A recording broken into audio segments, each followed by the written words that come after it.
Hi there, this is Jamie with the Moonroom Studio, and today I am making some elderflower syrup. This is the same plant that elderberry syrup comes from, only this is before the berries with just the flowers. So in my jar you can see I have quite a bit of flowers, and at the bottom I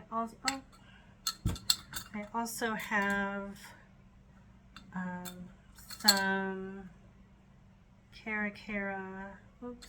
orange slices, which is my favorite orange, and if you've never had one, you definitely need to go find you some.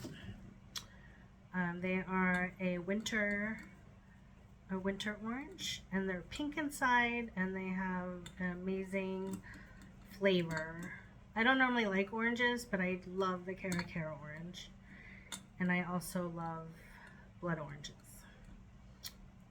Okay, so the flowers, I'm trying to get one that's, let me get them all off so I can show you the stem. So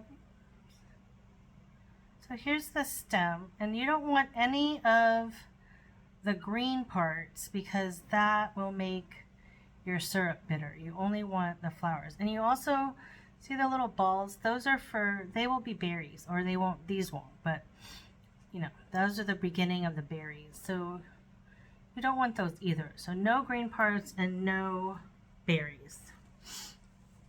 I really kind of got these at the last minute, but my trees are new, or not new, but they're young, and they won't flower this year. So I had to ask my neighbor, and I told her that I would come sometime this week and get the flowers, but then I guess they thought they were doing me a favor, and they cut some today and brought them. So I don't have anywhere to keep the flowers. I would have to keep them cold, but not too cold, like the fridge would be way too cold. But I just don't have anywhere to keep them, so I have to make it today. But, oh my gosh, I'm almost done. I had so many of them. I have a whole thing by the stove also. You don't want, so in order to not get the green parts, you just sort of massage the part, everything. You know, like the whole, I forget what this part is called, but an umbella or something like that. I know it definitely starts with a U. It has an M and a B in it.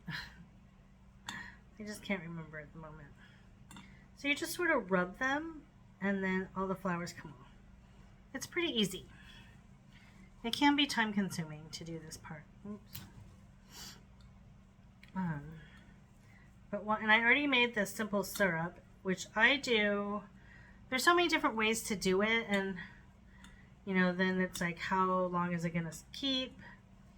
But I usually do, the more sugar you add, the longer it lasts. So I usually do a 1-to-1 or a 2-to-1. 2 sugar to 1 water, or equal parts of sugar to water. And then you can also add citric acid to it.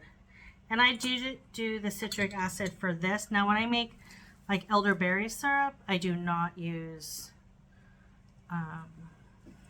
sugar. I mean, I do not use citric acid because I don't like the flavor that it imparts with the elderberries.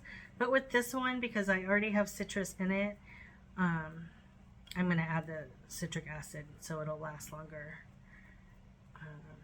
And I didn't have as much sugar because, like I said, I wasn't planning on doing this today. I think I'm done. I got all the flowers. Ooh. Now I have a bunch of flowers that fell over here. So I just want to make sure I get those. And also you don't want to wash your flowers. I mean, not all flowers, but these in particular, if you soak them, your flavor won't be as strong. I do give them like a quick rinse just because sometimes, you know, there's like, oh, there's a bug right there. See, bugs are always hiding in them. And it's hard to just pick them out. So I just, you know, with my like kitchen sprayer, I just give them a good rinse. Now these are kind of sitting in water and I don't really want to get the water part. I just want the flowers. Okay, I'm going to come back and for the next step.